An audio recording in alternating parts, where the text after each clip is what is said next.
The Greek Persuasion is a book described as the not-so-typical love story. And joining us now is the author, Kimberly Robeson, an English professor at Los Angeles Valley College and the co-advisor of the LGBTQ Club. Thanks so much for joining us. Thank you, Amy. Thank you for having me on this morning. I'm so excited to be here. Well, it's good to have you. Tell us about the novel and your inspiration. The Greek Persuasion is a book that I started about a decade ago. It's a novel. It's a story about women's roles. It's a novel about a young woman named Thermilopoulos, right? And she goes to a Greek island and she isolates herself. And she does this to write stories about her grandmother's life and her mother's life. She's hoping that writing about the past will help her make sense of the future. Oh. And so while on this island, she has all these different adventures and a real inspiration for her life.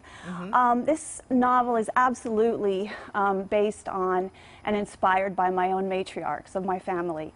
My Greek yaya, my dear yaya, was raised in the Alexandria port of Egypt, and then my mother's life in Athens, Greece in the 1960s.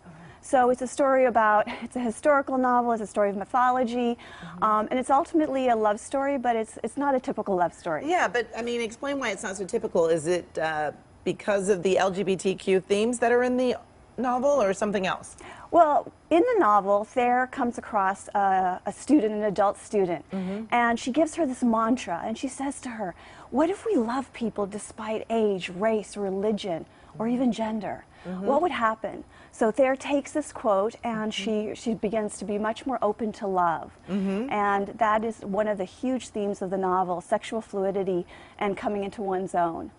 And in life, do you or your protagonist think it's important to find your other half in concordance with the Zeus myth? Yeah, so one of the big inspirations of this novel is Plato's Symposium, and it's a story about Zeus and other halves.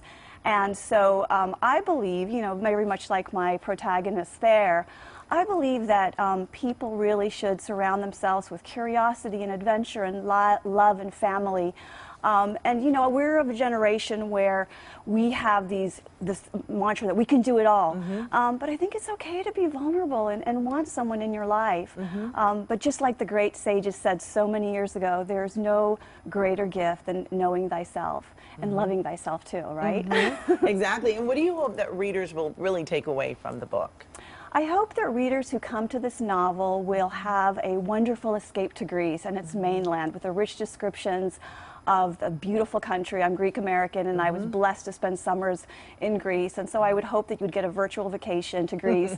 But I also want, if your perspectives are different than some people in the LGBTQ community, that you can read this and see how life can be, you know, when everybody is looking for, you know, 2015 same-sex marriage in all 50 states was realized, and so it's really just about love, you know. I love the hashtag, love is love. Yes, yes. And I mean, the book came out just a little over a month ago, but having you here now, it's Pride Month, it's the Stonewall anniversary, so it's really interesting timing. Yes, it is. It's 50-year anniversary for Stonewall. I'm the co-advisor of the LGBTQ Club.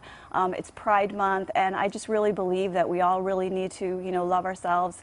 And I think if you read this book, you get the opportunity to see how love really crosses all the boundaries. It really absolutely does. All right, Kimberly Robeson, thank you so much for joining us.